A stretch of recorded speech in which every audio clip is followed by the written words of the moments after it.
महाराज जी, जब जीवन में बहुत संकट आता है तो हमें क्या करना चाहिए और कौन सा मंत्र जपना चाहिए? जीवन में जब ज़्यादा संकट हो, देखो, जीवन में कभी कभी बहुत ही ज़्यादा विपत्ति या परेशानी ऐसी आती है जिस समय समझ में नहीं आता है, और जब हमारा बिल्कुल ही अपना सब दिमाग काम करना बंद कर दे, तो इसीलिए कहा जाता है कि प्रभु के पहले तो सबसे पहले तो प्रभु के शरणागत होना चाहिए। और ये उसी समय विपत्ति में ही क्यों, ये हमेशा के लिए प्रभु की शरणागत होना चाहिए। जीवन में हमेशा प्रभु को स्मरण करना चाहिए, पर जब विपत्ति आए तो उस समय प्रभु की अनन्य शरणागत हो करके बस यही कहना चाहिए, हे प्रभु, अब तो आपके सिवा कोई नहीं हमारा है। अब रही बात कि जब विपत्ति में हमें कुछ नहीं दिखाई दे तो कौन से मंत्र का जाप करना चाहिए, तो देखो, हमारे गुरुदेव भगवान और हमारे जो वृंदावन रस उपासना में और संतों के द्वारा जो हमने सुना है, श्रवण किया है, और जो हमने इसके महिमा के बारे में पढ़ा है, इसके महिमा के बारे में पढ़ा है, वो है बहुत ही दिव्य मंत्र में बता रहा हूँ। और ये लगभग अब जो अध्यात्म से जुड़े हैं उनकी जानकारी में होगी, अगर नहीं होगी तो उनके लिए भी ये है।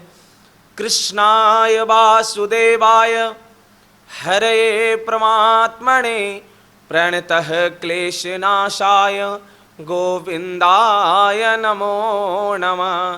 कृष्णाय वासुदेवाय हरे परमात्मने प्रणतः क्लेशनाशाय गोविंदाय नमो नमः।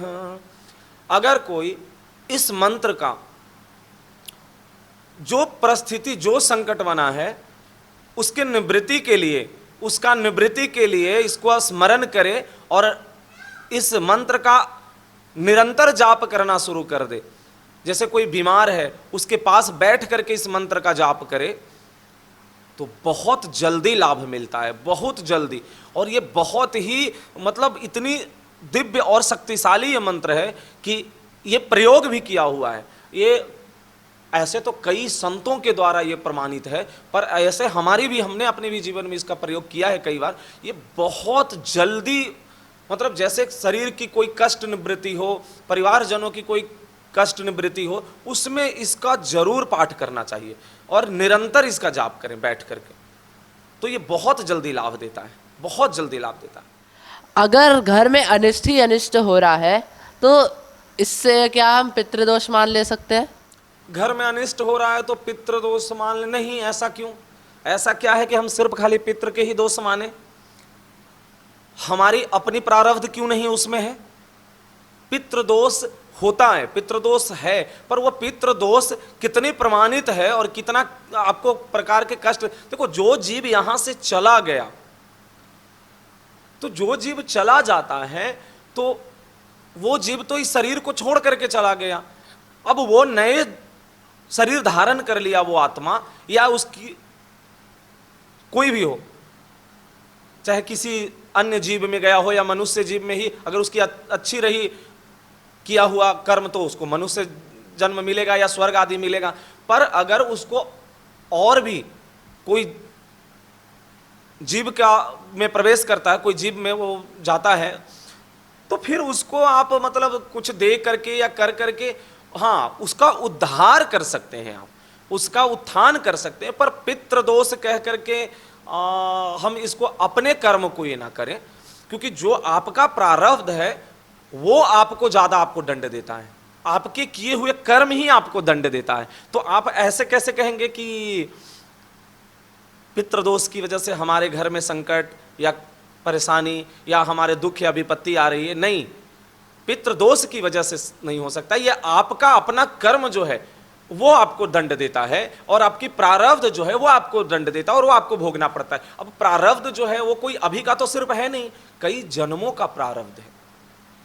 तो जब कई जन्मों का प्रारब्ध है तो वो भैया दंड तो आपको देगा, आपको परेशान करेगा। जब आपके पाप कर्म का जब प्रारब्ध आएगा तो आपको दुख देगा, जब पुण्य कर्म का प्रारब्ध आएगा तो सुख देगा। तो आप अब ऐसे कहेंगे कि पितृदोष, तो हम पितृदोष में बहुत ज़्यादा उलझने की जरूरत नहीं है। अब जब ऐसी कोई परेशानी आए तो प्रभु का स्मरण करके, प्रभु की चिंतन करके नाम जप करें, खूब नाम जप करें। जब आपकी ऐसी कोई परेशानी या विपत्ति आई तो संतों की खूब सेवा, नाम जप, कीर्तन, अगर हो सके तो श्रीमद् भागवत का पाठ कर ले। श्रीमद् भागवत का पाठ करे, उससे निवृत्ति मिलती है, दुखों से निवृत्ति मिलती है। बड़े से बड़े पाप और बड़े से बड़े दुख निपट जाते हैं अगर श्रीमद् भागवत का पाठ किया जाए या कराया जाए। संस्कृत के मूल पाठ से अगर भागवत का पाठ किया जाए तो इसीलिए हम तो कहते हैं कि पितृदोष के ज़्यादा चक्कर में नहीं पड़ना चाहिए। हाँ, पितरों के लिए, पितरों के उद्धार के लिए करना चाहिए। पितरों के उद्धार के लिए जैसे अखंड कीर्तन करा के उनको समर्पित कर देना चाहिए, भागवत जी का पाठ करा के उनको समर्पित कर देना चाहिए। तो वो कोई और लोक में होंगे तो वो उनका उद्धार हो जाएगा, कल्याण हो जाएगा। पर आपको दुख दे रहे हैं, ये इसमें ये कोई हम नहीं मानते इसको, और ना हम इसको बहुत कोई प्रमाणित करते हैं। तो इससे ज़्यादा इसमें नहीं उलझना चाहिए। महाराज जी, कोई अगर बार बार धोखा दे रहा है तो उसके साथ हमें कैसा व्यवहार करना चाहिए? जो बार बार धोखा दे रहा है तो कैसा व्यवहार करना चाहिए? उसके साथ बहुत उत्तम व्यवहार करना चाहिए।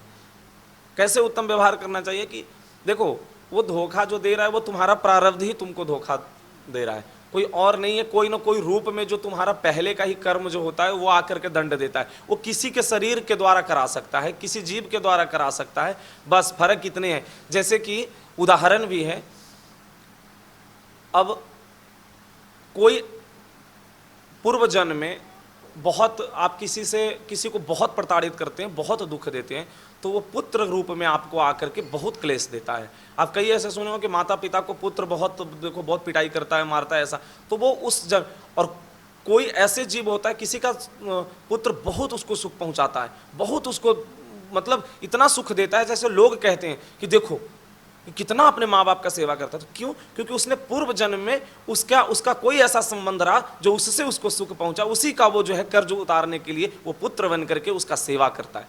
तो हमारे कर्म ही हमको आकर के दंड देता है, हमारे कर्म ही ऐसा देता है। ऐसे उदाहरण स्वरूप में एक आया है बड़ा ही कि एक दो दोस्त थे, वो बाहर जाते हैं कमाने के लिए, वो दोनों मिलकर के बहुत बड़ा व्यापार खड़ा कर लेते हैं। और एक जो दोस्त था उसको मन में लालच आ जाता है कि भाई इतने दूर हम विदेश में हैं, यहाँ तो कोई देखने वाला या कोई जानने वाला नहीं है। तो एक दोस्त को हत्या कर देता है उसने, जहर दे करके, विष दे करके, और उसके बाद उसकी पूरी जो कारोबार, बिजनेस, संपत्ति जो था सब उसने हड़प लेता है। और उसके बाद जब गांव आता है, गांव में बोल देता है कि वो तो कब का घर चलाया था वापस वहां से, वो तो वहां रहा ही नहीं था। तो वो जो रहता है, जो दोस्त उसका, वो तो मर गया, लेकिन जो दूसरा दोस्त जो सब हड़प लिया, सारा संपत्ति उसका अपने अधीन कर लिया। कुछ दिन बाद उसका पुत्र होता है, और वो पुत्र इतना बीमार होता है, इतना बीमार पड़ता है कि उसको पूरे देश विदेश खूब इलाज कराता है, सारे बेच के उसने संपत्ति लगा देता है उसके इलाज में, पर वो ठीक नहीं होता है। अंत में वो पुत्र ऐसे इलाज कराते कराते वो लगभग 15-16 वर्ष का लगभग अवस्था हो जाती है, तभी भी उसकी बीमारी ठीक नहीं होती है। जब उसकी अंतिम समय आता है तो हंसते हुए, जानते हो क्या कहता है उस व्यक्ति को, जो उसका पिता रहता है, उसको कहता है, पहचाना मैं कौन हूँ? मैं वही दोस्त हूँ तुम्हारा जिसको तुमने धोखा देकर और धोखे से विष देकर मारा था और संपत्ति हड़पा था। आज मेरा हिसाब हो गया पूरा, अब तुम्हारे पास कुछ नहीं बचा, सब बिक गया, कुछ नहीं बचा, अब मैं जा रहा हूँ। और वो शरीर छोड़ के चला जाता है। तो कर्म ही हमारा दुख देता है, कर्म ही हमें कष्ट आकर के देता है।